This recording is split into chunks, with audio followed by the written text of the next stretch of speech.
శ్రీమద్ భగవద్గీత 20వ శ్లోకం 2వ అధ్యాయము.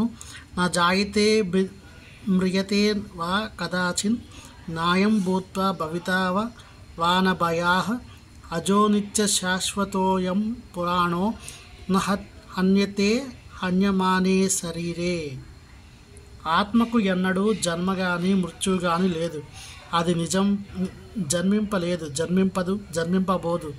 అది జన్మరహితమైనది, నిత్యమైనది, శాశ్వతమైనది, పురాతనమైనది. దేహం చంపబడిన అది చంపబడదు. హరే కృష్ణ.